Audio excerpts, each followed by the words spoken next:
Going, everyone? Welcome to The Horizontal, Season 2, Episode 2. Today's guest, Josh Bomser. Hi, everyone. Today, just going to go over recap his season. Anything else you want to talk about in the chat? And then, Josh, if you want to bring up anything, you want to call anyone, we'll do that. Okay. All right. We can make this work. Let's go.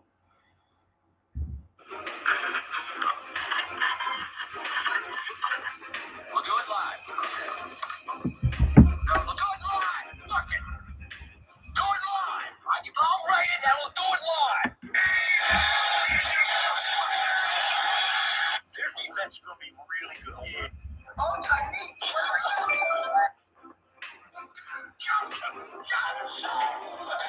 My name is Bungie. Playing to feel you can't talk again like this many times. Talking Patriots? I don't give a peanut. What was that? What the fuck was...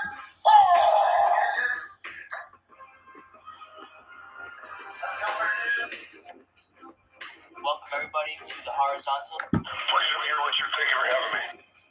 Now, it's time for the Horizontal Podcast. And here's your host, Mike Judici. Thank you, Brian. That was a good intro as usual. Producer Brian P. Smith. Ew. I enjoyed that. It was pretty good. Not gonna lie. It was not bad. Thanks. Brian does a solid job every time. He gets better and better. I might actually tune in just for like the first 45 seconds now. The best part. But let's get into it. Sure, what do you want to talk about? Well, your season over the last How year. was your day? How about that? How was my day? I know. We're here to How was talk your about season? fantasy football, and that's what we're going to do. So my season last year, we could call it an improvement from the year before, right? Anybody? You went up one win. No, right, yeah, Went from 3-11 that's progress. to 4-10. Yeah. I went from last to not last, right? Big shout out to Nick Salvatore for taking the trophy, the toilet trophy home, that is. 2-win season. We can't wait to talk about that in his episode. But He's doing it all wrong, let me tell you. oh really? Yeah, you want he's to doing go it, through he's your doing it all wrong. Want to go First through your of all, process?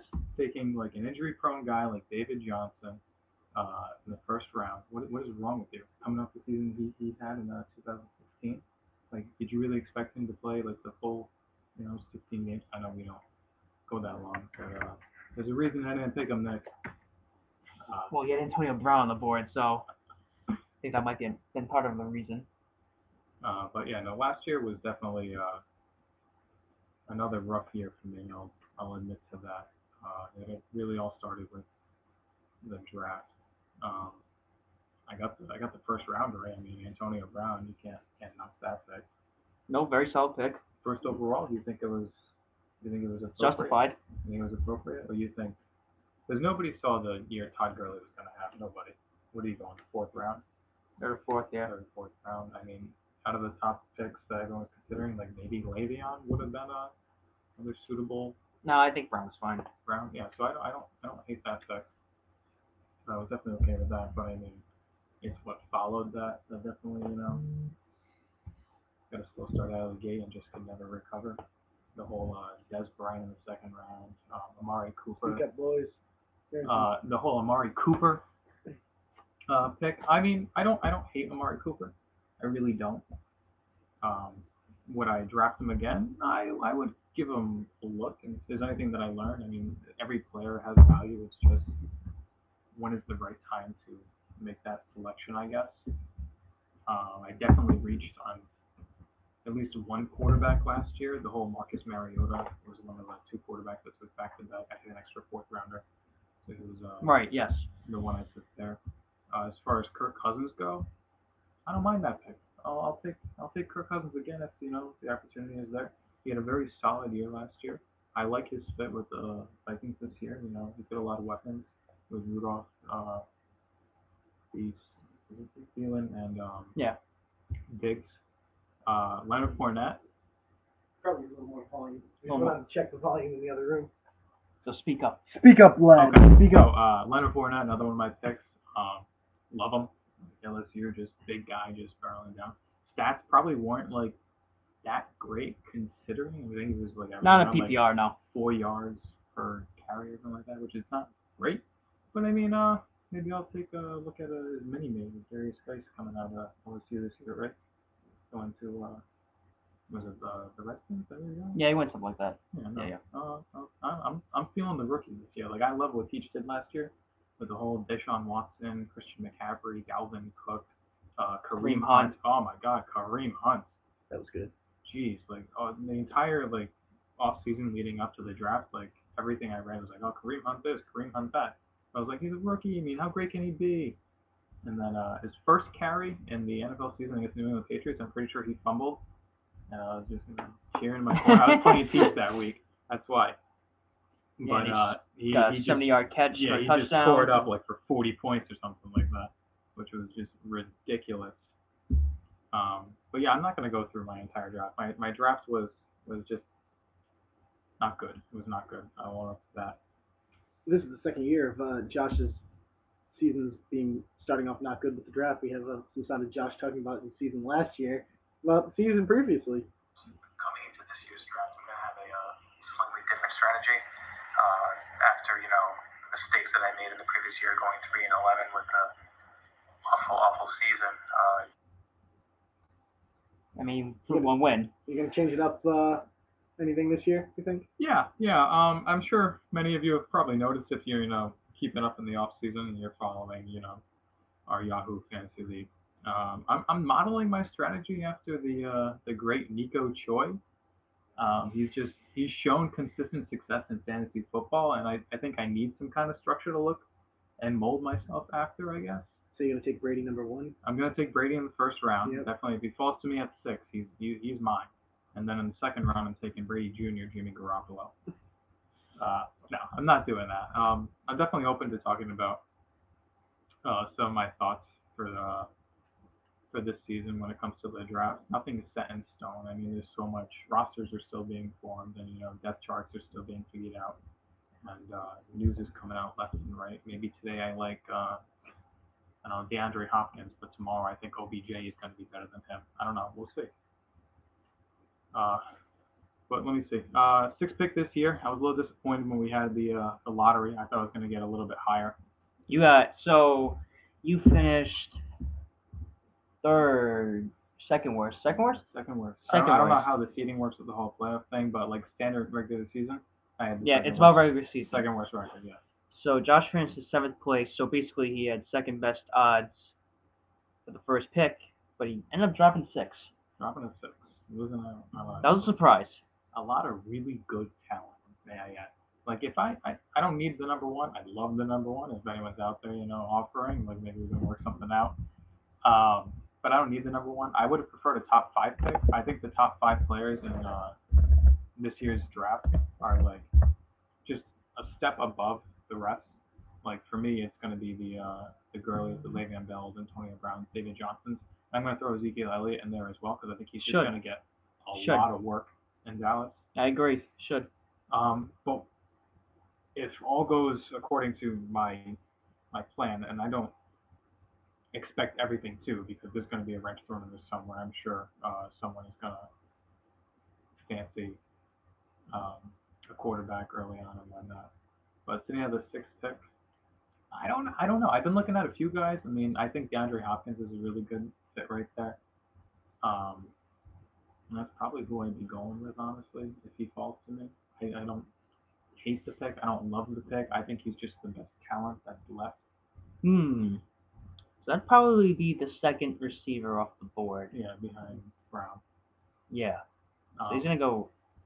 We'll see how OBJ has in, like, his, I don't know where he's going to go. Preseason. Like, I'm not risk adverse when it comes to injuries. I mean, he's been off resting, healing for a while now, and I've seen a couple of videos of him, working out in the off season, and he's so talented to pass up on.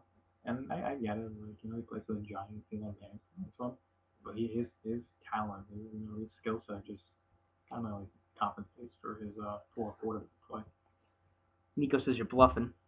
That's for you to figure out, Nico. Just ask yourself, what would you do if I was, drafting 6th overall and those 5 guys were off the board? Would you pick Brady or would you pick DeAndre Hopkins? One of the funny things is that if anyone remembers last year, Josh was really into picking the entire draft, and he claimed that he knew where everyone was going in the first round, and we all Yeah, called everyone him on it. he knew it all. And he ended up knowing it all. We got some sound from Josh last year, very close to what actually happened. I think are going to be Antonio Brown, Le'Veon Bell, David Johnson, Julio Jones, Odell Beckham Jr.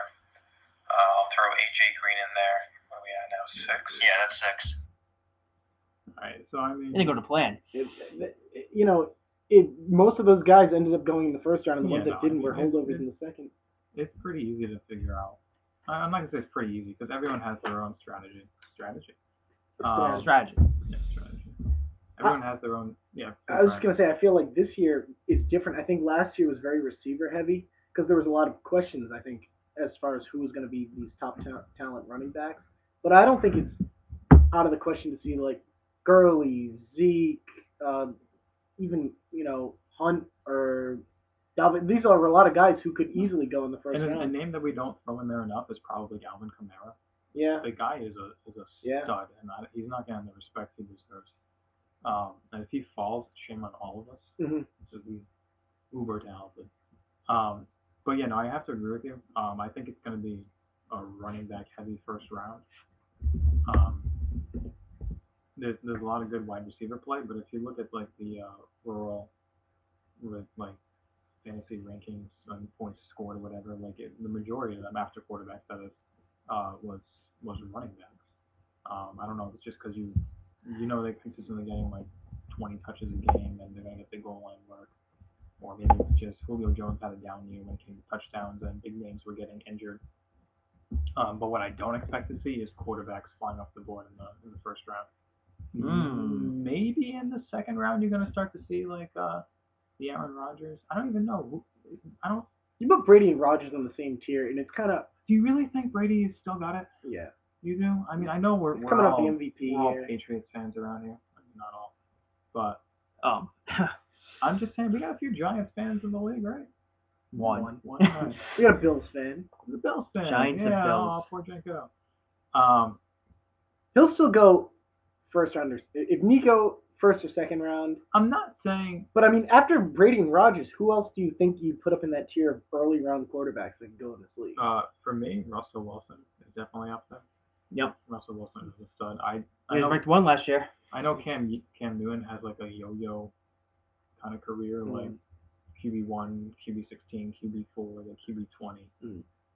Definitely throw him up there just because like the rushing alone, like the threat. Deshaun Watson, if he's healthy and comes back. Carson Wentz, I love some Carson Wentz. Yeah. But I think the quarterbacks are a lot closer this year than they were in years past. Like I'd be okay getting like a Phillip Rivers, over like a Drew Brees, who will probably go like 8 quarterbacks ahead of him. As long as when I'm picking after like the Drew Brees selection, I'm getting the best player on the board at that time. You're still gonna get Kirk Cousins. Yeah, no, everyone knows. We all know you're I gonna love get Kirk Cousins. Cousins. It's the guy just does it for me. It's almost a guarantee. He just does it for me. But hopefully I won't reach on him this year. Still 5th round. Watch. Yeah, no, everyone knows. I love my Kirk Cousins, and I've been doing a lot of mock drafts lately, and maybe there's a lot of Jimmy G in there. Maybe there's a lot of Kirk Cousins in there. Nobody knows. But Oh, I like the thing you say about Kamara. No. I think he is good. Kamara, like last year, he kind of. I didn't know about him. Like I've heard like about the Kareem Hunt and the Christian McCaffrey and the Dalvin Cook. Like they were expected to have like roles in the league, but I did not hear anything about Alvin Kamara because they had Mark Ingram. We kind of expected a little bit more from Adrian Peterson, right? He started the season with the Saints. Yes, he did. So I guess Kamara was like their third string back. And if you like look at his season, he was actually starting to like produce even before they cut Peterson. So credit to him. But especially with the 4-game suspension to Mark Ingram. Yes. And who did they just recently signed Shane Vereen. Shane Vereen. Yeah, I'm not worried about Shane Vereen. So Kamara. Don't call it a comeback, baby. Kamara all the way. What he had more fumbles last year than touchdowns, I think. Interesting. But yeah, Kamara all the way. And I definitely think Drew Brees is going to have a bounce back year. They're going to be throwing a lot more. I mean, bounce back. How bad was he? Well, I don't know. He had a Mike down said year last year. Mike said that something about the Saints last year. The Saints have like the worst defense of all time. I'm not worried about their defense. Like we're not talking defenses until like the 17th, 18th round here. Drew Brees had a good year. Yeah, but like compared to his other years, he had a Brian- down year. Frank, can you pull up those Got stats? these stats here for you.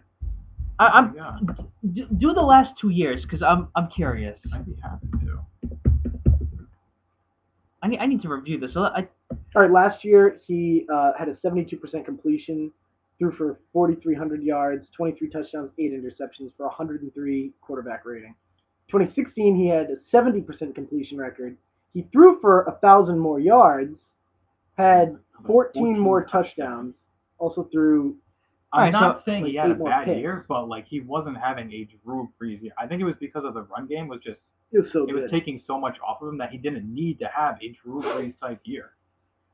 He may never have to have that as long as he's got this core Hmm. behind him. If I said he had a bad year, I take it back. He didn't have a bad year, but he did not have a like Drew Brees, what we've known to come, love, and expect of him type year last year. No, I guess not. I guess the touchdown. I guess touchdown's the only thing that was down. Yards a little bit, Yeah. but doesn't mean too much. It's No, really more but- about the touchdowns. Um, He just did a lot of dump offs. That's oh, literally good for him. Like that works in the Yeah. favor. comes down to. Whatever. Pulled the Josh. He did a dump off. Exactly. Just keep it PG, guys. Come on.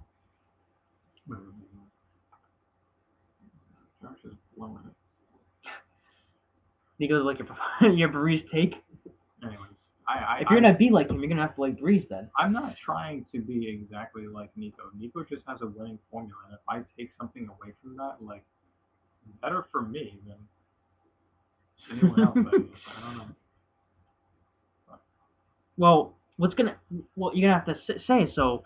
If we're in the 4th or 5th round, I know you have that might be a bad example because you have a crap ton of picks. Yeah. But if Nico has like 3 receivers, like the 5th round, and you have like, a quarterback, 2 running backs, and a receiver, something like that, you're gonna be like, oh, Nico's picked more receivers. Maybe I'm missing the market. You're gonna. No, that's not what I'm doing at all.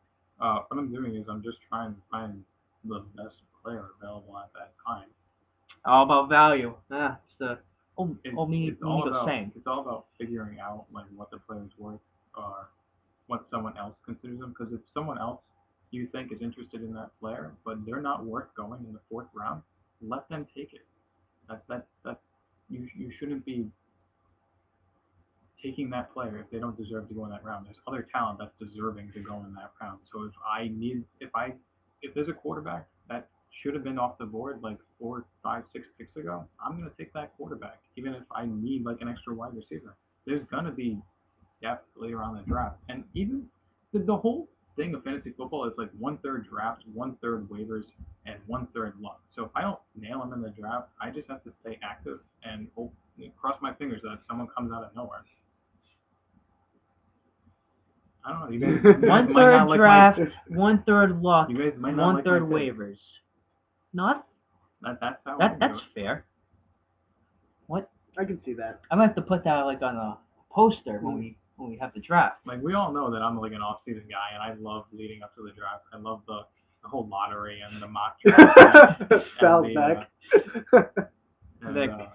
This kid has 5 wins. First of all, Nick, he has 7 wins.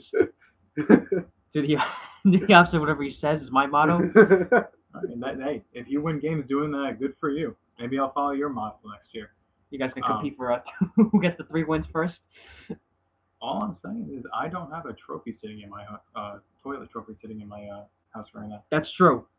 He has it right in his room. Reactions at the end of the season, like what was your obviously last place for most of the season. Once like the end of the season came, what were you feeling like towards week 10, 12, like the dog days for you? I was a little bummed, and at that point I was just like, I don't want to be the worst. So you make those last ditch efforts to win one extra game, just to have bragging rights that you weren't the complete failure your team looked like. Now, that brings up a good point. Yeah. That if it was hard to hear, it was kind of Josh reflecting around like week 10 after he knew he was going to make the playoffs. So how he felt. How do you feel after week 10 this year? Because you're in a similar spot. It sucks, guys. Like, you want to be competitive. Like, you're with your friends, and they're all, like, talking shit. And, like, they're doing better than you, and you're just like, what am I doing wrong? No, it really does suck. I mean, it hurt a little bit less this year because there was that one guy worse than me. People know who it is. I don't have to say it. No, but it definitely does suck. Like, you want to... I love fantasy football. I may not be good at it, but I still love it. And if my season's over, like with like another 4 weeks left to play, like it's not fun. It's just not funny.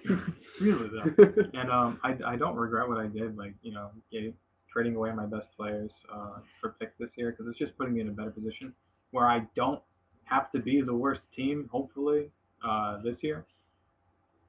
Yeah, you traded. Just to recap, Leonard Fournette for a third, which people still say was a steal, Brian. Yeah. But Brian made it to the finals. It did its job. He's gonna talk a lot about that. Oh, yeah. So we'll hold off on that another time. Yeah, but we'll just mention it.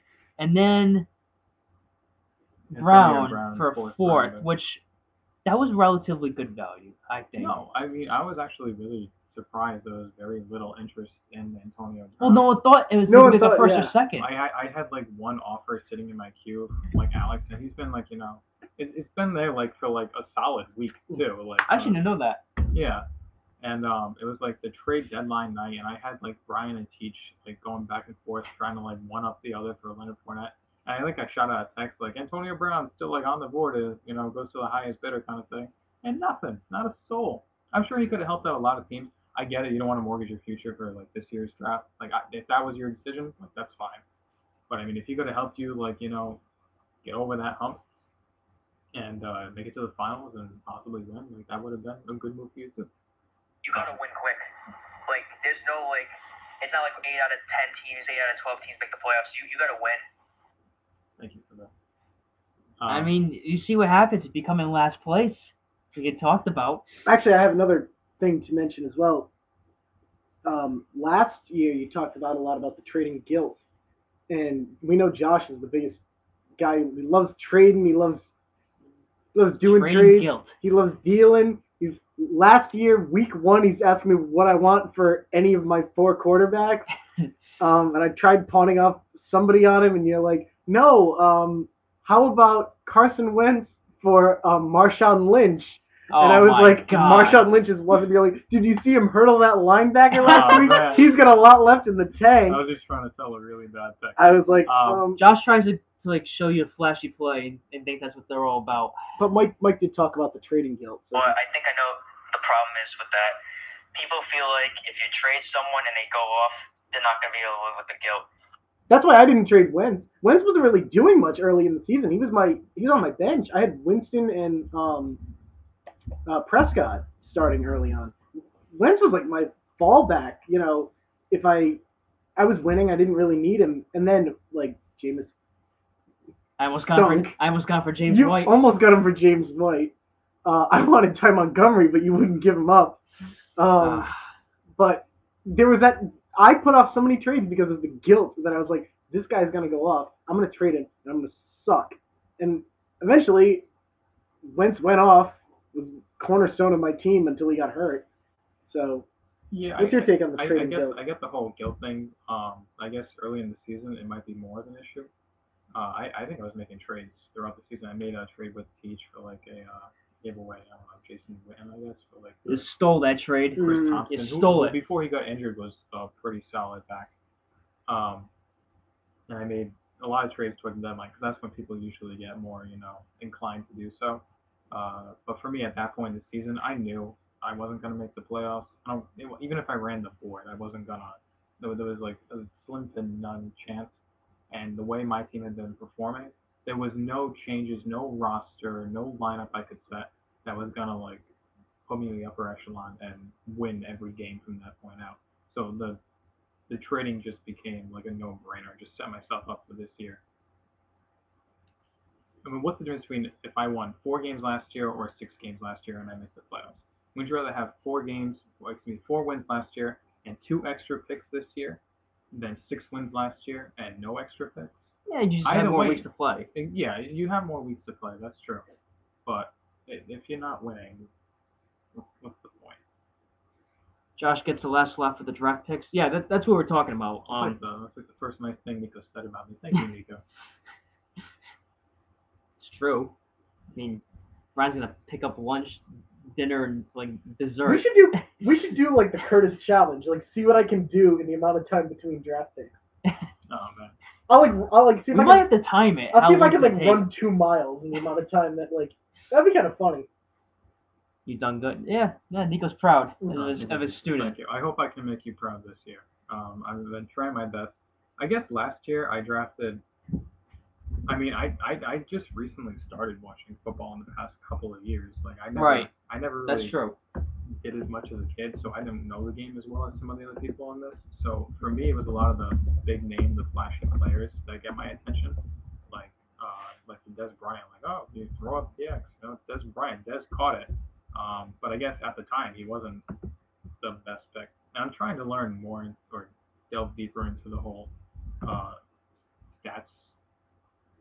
No, behind the game. you're still new to it. It's Yeah. like So I'm not saying that's my excuse. Like I'm not as educated in this as the rest of you, and I'm just trying to catch up, I guess.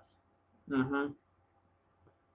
Yeah, actually, I mean, you might be the out of all of us in the league, you probably watch football the least out of all of us. I started in college. Like I You guys watched were football, similar. Yeah. but like once I started living and teaching the dorm, we watched every Like week. we would watch the Super Bowl every year, Yeah. but I wasn't an every Sunday guy. Like I would put it on for a little while. But on now Sundays. I'm glued to the Yeah. TV. I watch I every love game. like football, especially with fantasy football. Like you have an extra thing like on the line with every game. Like normally It you makes wouldn't it great. you wouldn't care about like the Bengals versus the Browns, but maybe you got like I don't know AJ Green. AJ Green and Josh Gordon. Like now this game became interesting. Mhm. So that's what I love about the game. But going back to the whole trading thing, I love trades, and I don't think it's ever too early to start making a trade and make your team better. Did we have a draft day trade last year? Like on like 4. It was like 2. It was like a player swap or Not something. with me. I You think it was did. between Did Nick I? and someone. You. Was it like You a late traded round up. guy? No, I mean like someone after we had finished drafting. Was there a trade between 2 Oh, like players? immediately No. after? Yeah. I don't I don't think remember. so. There was some talk, but I don't remember it happening. I know 2 years ago, I think you and I made a draft day trade. Like a tight end or something. No, that was just to do the swap because we couldn't do the picks. That was like the fourth rounders. Gotcha. But yeah, so this year, I don't know. I've been doing a lot of mock drafts, and I guess I've been going running back heavy early on. How did the Goff Mike trade go down? Oh well, that was Yeah, I had Teach screaming collusion over that one. that was it a week. wasn't- it That was a wasn't- week of talking. It wasn't collusion at all. Like nobody else was reaching out to me about like Goff. I made it very clear that anyone on my roster was available. Anyone. I gave away Antonio Brown and Leonard Fournette. Why would I hold on to Goff? Like no, everyone was available, and the only offer I got was for Mike. And I don't care if he was offering me an 18th rounder. It's still better than what I had. Well, originally I asked him about a 10 or a 12, and Josh said no. So I was like, all right. I threw another player in with the pick. I can't remember who the player was, and then he still no. So I was like, all right, we'll talk another time. And then I think it was like a day or two before the draft. It's 2 days before the draft, and then I go to Josh. And I'm like, okay, how about what are we talking like? You know, the trade deadline? 12. Like I'm like, did you lower your before the trade deadline? Right, yeah. And he goes, Josh basically kind of said he's like, I kind of lowered my price. What did I come out of the 14th out of it? Yeah. Yeah. So originally you said I offered like I negotiated like a 12. You said you wanted a 10th or higher. Yeah. That's what you wanted. And I was like, I'm like, you can find some value in the 12th. And my team was kind of like up in the air making the playoffs. So I was like, I don't know if I want to get rid of that. And like I don't know how Goff was gonna be. But then a day or two, you kind of got more engaged in the talks, and then basically the night of the draft, I said a 14th And play Darkwa, Yeah. and then you gave me Goff, and then some guy just dropped, basically, and it worked out. Basically, it kind of got to the point that I think Josh was fielding more, trying to see if anyone else would bid on Goff, and he's kind of like, I'll get back to you basically, and then since no one offered him anything, I kind of got him for the 14th. I kind of understood where Josh was going with his trade, so I'm not gonna say lowball, but it actually was a rather low if trade. you're the only person offering them, you have the I knew leverage. the thing is I knew I was bidding against myself. Because I'm not. I knew it. I'm not getting any value out of Goff. I'm not making the playoffs. I've already traded away my two best players, so you understood that. But like I would just as easily just hold on to him so you wouldn't get him if you wouldn't come up, give me something in return. But I knew deep down you wouldn't give him up for like a 17th or 18th. No. That's just like It'd be stupid. it is dumb. But I mean, a 14th rounder, you might strike gold. I don't know. Yeah, and I gave him like a running back. I mean, it's dark one. It's not that was like a great running back. No. You started him like you used him. No. So he was a player. I mean, it was a body, so it's I like like watching the Giants play. help. Give me a reason to. So basically, it kind of learned the lesson that it really not really depends who you're dealing with. I mean, some people might be like not as lenient on like if they're doing really bad. Like I don't know if I don't know if I'd lowball some of my guys if I was out of the playoffs. So, like I gotta be in the situation first. Like then I'll see. But I might not be as lenient. Ryan could be the same way, or he could be like you. It kind of just depends when you get there. I mean, it's a redraft league. It's not a keeper, so whatever decisions I made last year are trying to help me for this year. Yeah. So I think I just feel like the fact that I like to fly, like for at least I even have like the slimmest of chance to make the playoffs. But you had a slim. You were technically out. I had no chance. I would think I was immediately out like the week after. Even if you kept like Antonio Brown and Leonard Fournette on my team, I'm pretty sure I lost that week with him. Oh really? Yeah, no, it was. I mean, I guess Brown had like. Your team would have been a lot better though. Yeah, I think Brown had like. Because your team was on the kind of the rise. It was late. It was too late, obviously. Yeah. But it was on the rise. I think the whole Mariota quarterback really. Your whole Titans love affair was a little. Trust me, never picking on a 10 player. Staying away from Derrick Henry this year too. Like, you guys can have him. Fight overall. I'll take the scraps of Dion Lewis. Thank you. I was looking at the stuff. That's the thing, actually. I think people might have Lewis going higher than Derrick Henry. Derrick Henry is the guy to talk about, but Lewis might be they're ranked next to each other, but some people are choosing Lewis over Henry. So I mean, we'll see when we get to the draft and training camp. That's the problem is we have to see. It's still too early. We need to see like how training camp goes and how they're going to fit the system. But Lewis could very well be ahead of Henry. I think Lewis. Not that he has more upside, but he's depending on whatever kind of system they're trying to run as an offense down there. He can do anything. I mean, I think Derrick Henry is a little more like prototypical running back, maybe. Lewis is just weirdly different, I guess, in that regard. So I think you kind of know what you're getting with Derrick Henry a little more, but. We got a question in from Nico. I don't know if Josh answered this, but would he get Brown with the first pick again? So if you had first pick again, are you consider him? I mean, yeah, you always consider Antonio Brown. I'm not saying I would take him first overall, because there's a lot of really good running back talent there. The whole Le'Veon Bell considering sitting out 8 games, not going to happen. That would not even happen. Be a thought in my mind. But Le'Veon is definitely up there. Todd Gurley, he just had such a good year last year. You can't overlook that. I think the first year I was in the league, I got Todd Gurley on my team. Yeah, I traded for him. Yeah, he wasn't the Todd Gurley we saw last year. Nope, and I thought he was going to be. I was like, what happened last year? I was like, that's definitely happening. Yeah, unfortunately. But yeah, no, Todd Gurley is definitely worth a look. I think a lot of people, at least from what I've talked about, are a little bit not low on David Johnson. He's still going to go in the first round, but there's just so much other exciting talent out there right now. Yeah, he's coming off. I don't know where he's going to go. I still don't. I'm a big fan. I was watching YouTube highlights of him from his 2016 season where he tore it up. And then he tore it up in 2017. He did tear it up. He was just a stud. I'm gonna have the. I already know. I can basically guarantee that I'm gonna have the choice to select him at 4. There's no way Janko's getting him. Yeah. After last year, I don't think Nick would get him, and I think Alex probably has other top options at 1. So I'm gonna have a decision there. 4's gonna be interesting. Um, there's Zeke, there's David Yeah. I Johnson. don't think Zeke goes 1 overall, but I think Zeke can definitely sneak his way into like 3 or 4. I know. He might even climb up the ladder. So we got another question from Nico. Josh's biggest drop-off player and surprise player for the upcoming year, and then same question for Mike. Biggest drop-off player. I just want to look at the stats real quick. So we didn't have like an awful year last year, but AJ Green for the Cincinnati Bengals. I don't. It wasn't like bad last year. He still had 1,000 yards and 8 touchdowns, and I think that's better than what Google put up for.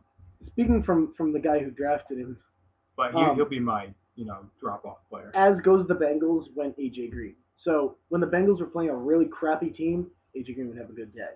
If the Bengals were playing a decent or good team, he would not have a good day. That was just the nature of the team. So I think it depends on what kind of team they put out there this year. I don't think it's going to be a heck of a lot different from last year. So I don't think he's going to. I don't know if he'll come back to be what he was before. Anyway, I think it's depending on the whole squad around him. And answering the question for surprise player, I don't know if it's really a surprise, but I think he's going to have a pretty good year. Is Jerick McKinnon for the Niners. For the 49ers. I think he's just going to be really, really good fit for that system, and there's going to be a lot of drop-offs. I don't know if he's going to be, scoring touchdowns left and right, but I think he's a really solid PPR player. I'll be giving him a one for sure. I don't know about you. Biggest drop off. I thought about Zach Ertz. I don't know if he can have that great of a season again. I mean, that for tight end, there's a lot of times they've had 1 or 2 good seasons. The best ones have, 5. We're talking Kelsey. We're talking Gronk. I don't want to interrupt you by any means, but do you guys remember like Gary Barnidge a couple of years ago? Mm-hmm. I just love there you that go. season. That's an example. I love that. I would say watch out for Ertz. I think a lot of leagues he might get picked up pretty high, and it's hard to repeat that good of a season for the Eagles. So that's one I'd watch. I don't think he'll be. I'm not saying the drop off's gonna be terrible. I'm not saying he's gonna fall out of the top 7 of tight ends, or probably even top 5. But I don't think the production will be there as it was last year. Surprise player. I thought about this. I think Kyle Rudolph could benefit from Kirk Cousins as we saw his success with Jordan Reed. I think another one. This one really depends on Garoppolo, but I think Marquise Goodwin could. I think that's someone you might be able to find late as a wide receiver 3. People like to use wide receiver 3 in different ways. A lot of people use the deep ball guy, just kind of touchdown dependent like a Will Fuller, and some guys like to use I used to use what's his name a couple of years ago. He was with the Dolphins and the Browns. No. Brian Hartline. He's a guy that you kind of got like 6 or 7 points a game, like someone safe like that. So like a lot of people like to. It depends how they want to do their style. I mean, I use Hogan. Hogan was for all intents and purposes a wide receiver 3. No, and that's and he was getting like 16 points a game before he got injured. Yeah, that's actually really good for. Yeah. So you kind of want someone either safe or you want just guy touchdown. If your team's not as good, you want a touchdown dependent guy. If your team's pretty good, you probably want a safe guy, wide receiver 3. It's how I've always valued it personally.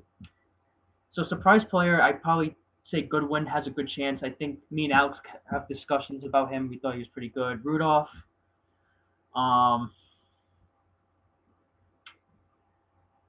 You know who else I could think? I just thought of as a drop off. This is probably a little more obvious. Carlos Hyde.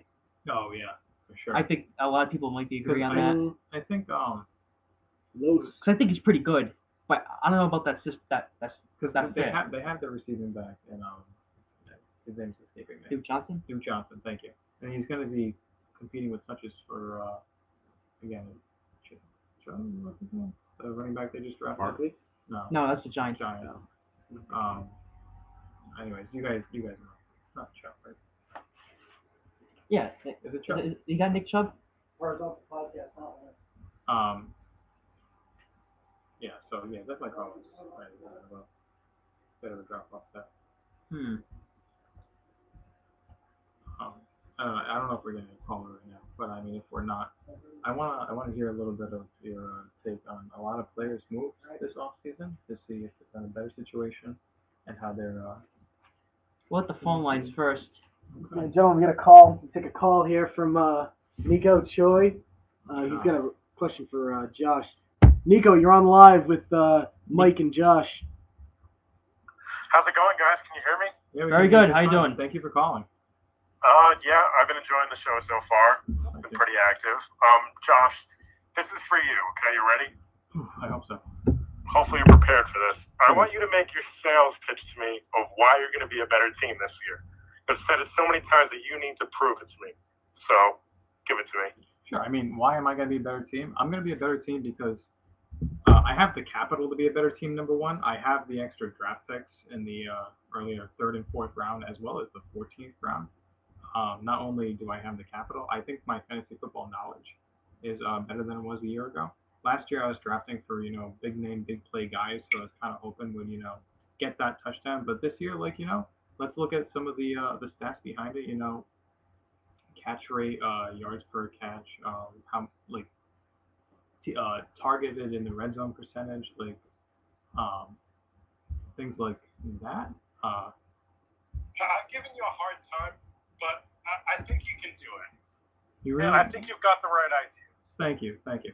I'm really taking the whole draft on value rather than team needs. Like, if I have 2 running backs and I haven't taken a wide receiver yet, and Melvin Gordon's sitting on the board, I'm gonna take Melvin Gordon because the guy's just gonna be a touchdown machine, and I can throw him in at flex or whatever. So I mean, I'm definitely gonna try and stick with that, and I also have to read the rest of the room.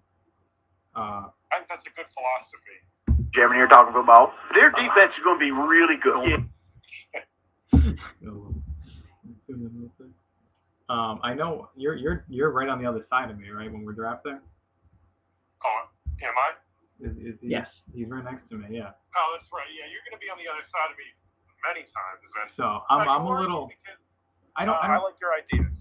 So I think you're on the right track here, and hopefully, for your sake, you do the right things. Thank you. I appreciate that, really. I don't think we're gonna draft the exact same team as much as I like, No. I mean, I don't think so either. No. I'll be interested to see how your mid to late rounds go. Me and you both, trust me. All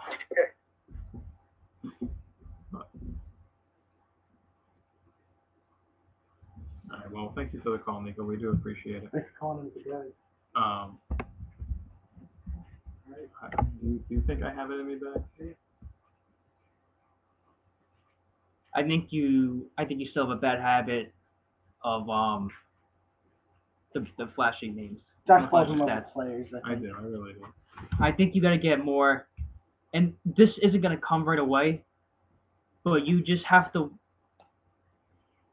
It's not even always about the analytics either. It's kind of just like a feel for the game and how teams are run, and what kind of players. Like me and Nico, well, you can say a player, and me and Nico could be like, guy's a loser. That guy will get you a couple good weeks, and then he's gonna choke down the line. Or another guy's like, hey, that guy's pretty consistent. That's someone who can be reliable. That comes with just experience watching, the games.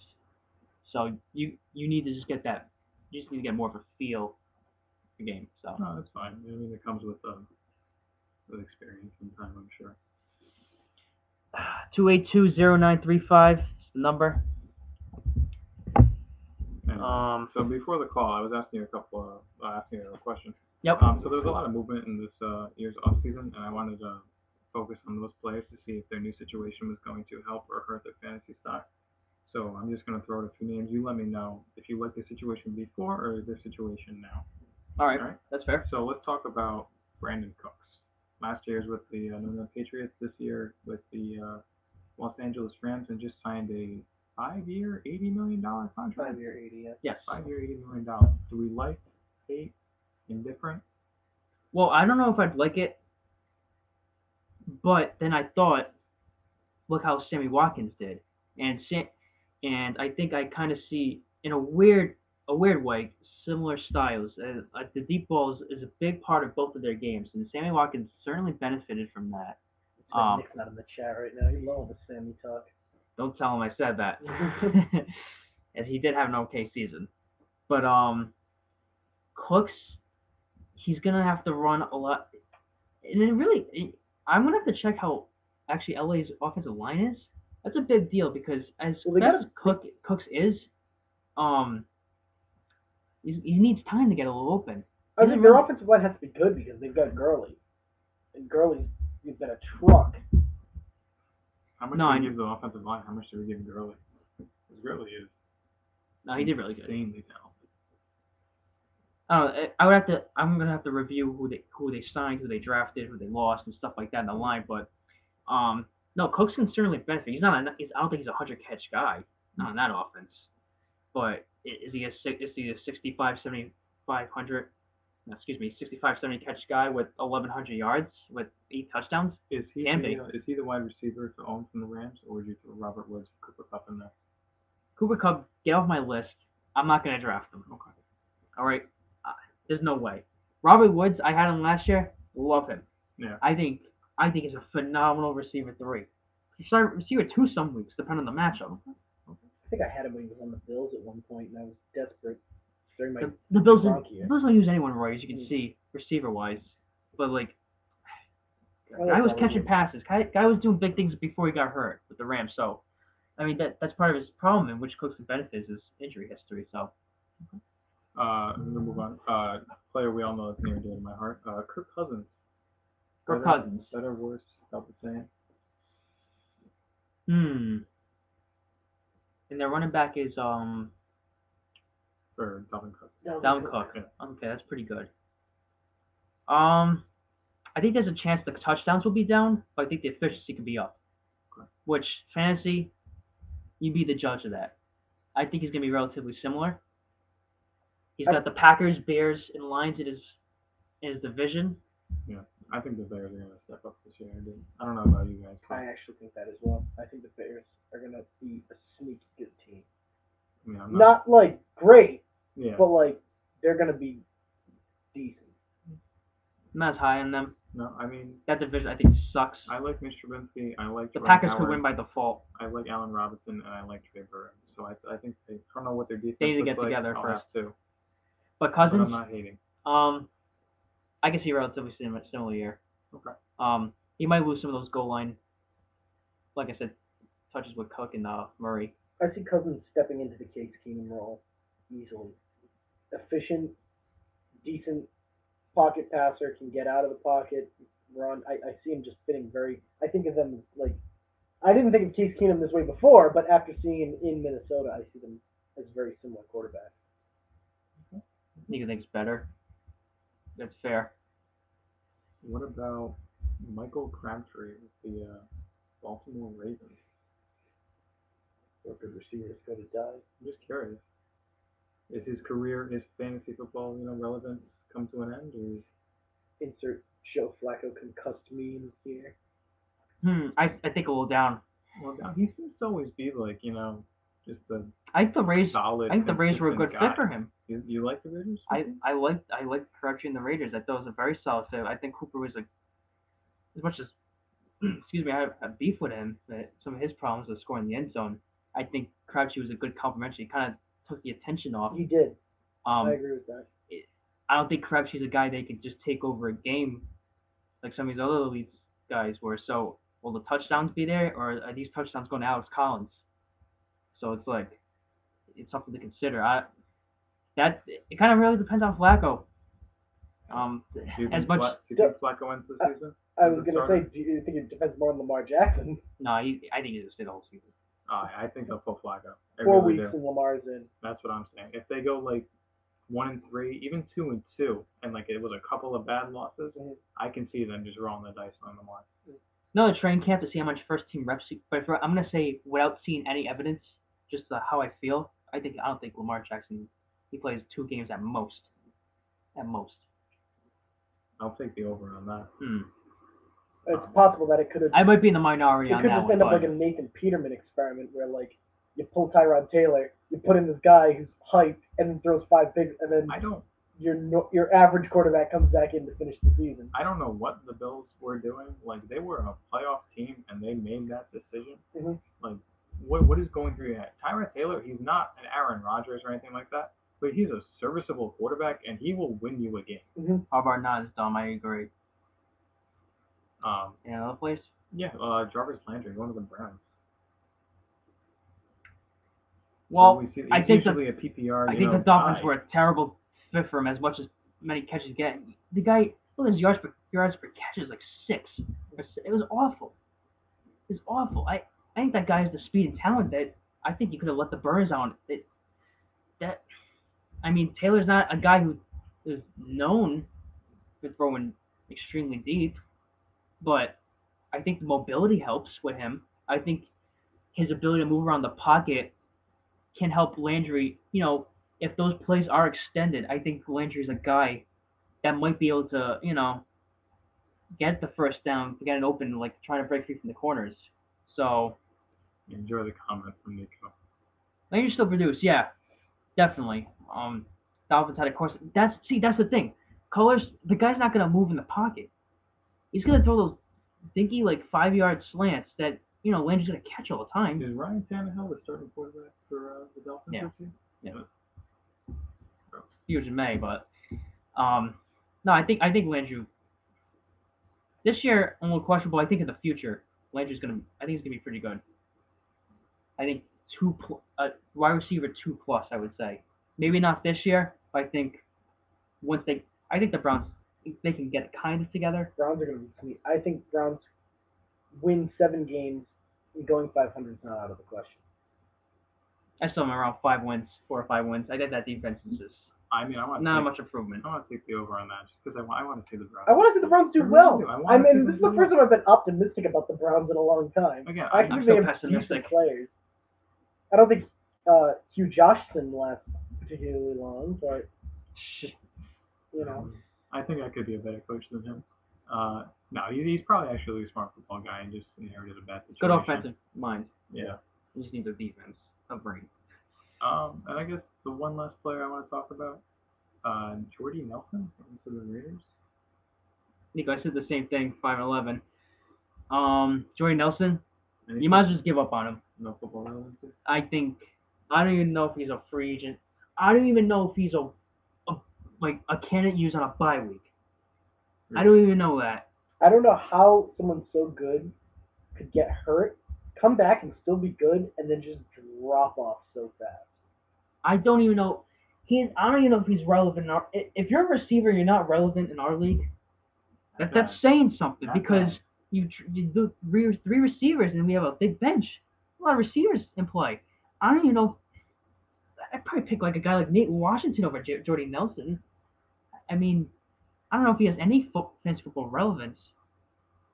I think the Raiders I don't know. are all highly suspect right now. It's shady. I'll tell you that. It's I don't think anyone has any idea what Gruden's doing. I don't think Gruden has any idea what Gruden's doing.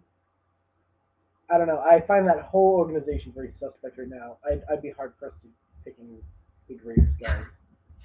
Nico, this is by Nate Washington. Nico, I'm just gonna be real. I don't even know if he's in the league yet. Still, I'm just trying to make a point. Isn't he on Good Morning Football? He very well could be. I just need to throw a name in there. Any other big topics you want to talk about? I guess just the last thing is because Teach, succeeded so much from last year. Rookie running backs. If you had to rank this year's top 3 running backs, Saquon. After Saquon, who would it be? You have your Rashad Pennies, your Darius Geis, your Don't count Shoney Michelle. What is it, Balaj or whatever? Something like that. Yeah. Do they get an opportunity, or even Sony Michelle, or He's gonna Nick get his. He's Chubb? gonna get his. You think He's so? gonna get his early. Watch. Okay. With Edelman out, I think he's gonna get his. James White will. As much as people know, I'm a big fan of him. Hey. His value might be going a little down. Well, my advice to any of you Patriots fantasy football fans in this league: take James White late because he'll drop late, and you know what? End of the season when it comes time for playoff James White. Playoff James White. End of the season James White, playoff James White, whole different character. He's gonna get the start, and they're gonna be resting guys, and like James White's gonna be going off for like 140-yard games, like Good point. week like 13, 14, 15. I'm not as optimistic on the rookie running backs this year as I was as they were last year. Barkley will be fine. There's probably, you know what it is? It's probably gonna be guys you don't even mention that are gonna be probably better. The guys are getting the sixth. Injuries always happen in running backs. Yeah. I mean, there's probably a guy in the 6th round right now that's probably gonna get 1,000 yards playing in 14 games, and we don't even know about it. Like I didn't know who really Alvin Kamara was that much before. I know with the Tennessee and SEC running back, but other than that, I didn't know. I couldn't tell you. How would you be making it up if I knew? So you'll probably see another one of those, to be honest with you. But anything else to talk about? No, I mean, I pretty much covered everything I wanted to cover. I look forward to seeing what you guys discuss in the later podcast. One more thing, Nico, request your opinion on Kawhi Leonard. Kawhi Leonard. Kawhi Leonard. Why not? I can't say The floor is yours. I can't say I'm not disappointed because I am. I mean, he's a top 5 player. He was supposed to carry the torch after Tim Duncan and whatnot. You know, he's a 2-time defensive, player of the year, former Finals MVP. You just see his, game grow year after year. I remember like his rookie season when they plugged him in, a couple of games to start, and he was, putting up like 6 points a game. I was like, what is this scrub doing in the lineup? Get him out of here. And I'll eat my words on that. But Something like that. Yeah. You just come to love him because he was the kind of guy that just, put his head down, came into work, and something like No, that. in my honest opinion, Markel Fultz is going to be a stud. Okay, I'll get to that right now, actually. So Kawhi Leonard gets traded to the Toronto Raptors for DeMar DeRozan, Jacob Poeltl, and a first-round top 20 protected pick. There's no way you're gonna get like the Kawhi Leonard value in return, considering he was on the last year of his contract, and everybody knows he wanted out and go to the Lakers. So to get an all-star and a very young, I think when he was in the draft, he was the guy that had the lowest percentage of being a bust, Jacob Poeltl. I'm almost positive. You're probably someone, right. Someone check You're probably that right. on me. You're probably right. So I love like foreign big guys under Greg Popovich. So to have an all-star, that talent, and I guess like if you want to call it a first round, it'll probably end up being 2 second-rounders. Like it was a good return. I thought Toronto gave up way too much. I disagree. I think what Spurs lost the trade, I think. they did, the Yeah. Spurs lost the trade. I think Toronto, they upgraded because they're not going to win with DeRozan and Lowry, so they upgraded their team by taking Kawhi Leonard, and he's going to play this year because he's not going to miss out on $20 million. So if you even compete for the Eastern Conference with the Celtics and the Sixers, good for them. And if Kawhi leaves as in this year, you don't have Kawhi on your books, you don't have DeRozan on your books. It's just expediting the process of a rebuild. As for the Spurs, you got DeRozan, who's a very good, solid all-star, but you're not going to be able to compete with the Golden State Warriors and the Houston Rockets. So I would have preferred actually to get draft picks and build for the future. I get it, like Greg Popovich, 69 years old now, doesn't have a lot of time left in this league. So they're trying to give him players to work with now and win now. But I don't think they can win with this team. So I'm excited to see DeRozan play. I am a fan of his. The only thing that worries me is our backcourt consists of like Lonnie Walker, DeMar DeRozan, and DeJounte Murray, who I think combined shot like 100 3-pointers, like all less than 100 3-pointers. So that's the only thing that worries me. But this year, the wash anyways. Warriors are gonna win. We'll try again next year when LeBron and Kawhi are on the Lakers. One last thing. Your playoff predictions. My playoff prediction. Who's making the playoffs, Josh? Oh well, obviously it's gonna be the Sixers, the Celtics. No. You guys don't want to hear about that. Get out of here. So the playoff predictions for Juicy's League 12. this year. So top 4 teams make playoffs. Correct. I wouldn't know. I've never been there. So I'm gonna throw my name in there just because I feel like you have to. If you don't, like, you need to start with like a little bit of confidence, right? So I'm not saying I'm getting the first seed, but I'll take the 4th seed. So I'm gonna be in the playoffs. Nico Choi is gonna be in the playoffs. Brian T. Smith is gonna be in the playoffs.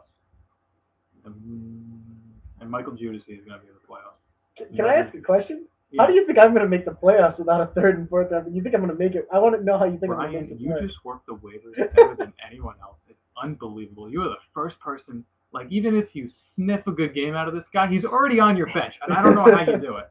So if you just broke when I make these moves too, like good for you. the bar still. So Brian's gonna find a way, and he'll probably mortgage his future for next year getting there. But I think he's gonna sneak in, and that's really just me, guessing, because I don't know anything about fantasy football. Don't we all? But I really enjoyed this podcast. I mean, I hope I can do it again sometime soon. I can't wait for the draft. It's going to be a great year. Good luck to everybody. And, let's do it. Looking forward to it. Josh, thank you. Draft is September 1st.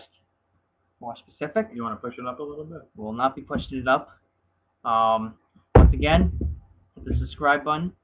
A lot easier to find this podcast, as we know. Shout out to Nick when he listens to this at some point. And Brian, thanks again. Great intro. Great Their defense is going to be really good. This podcast is going to be really good.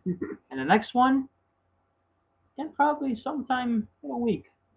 So we'll see what's going to happen. But thanks for viewing. Thanks for being on. My pleasure.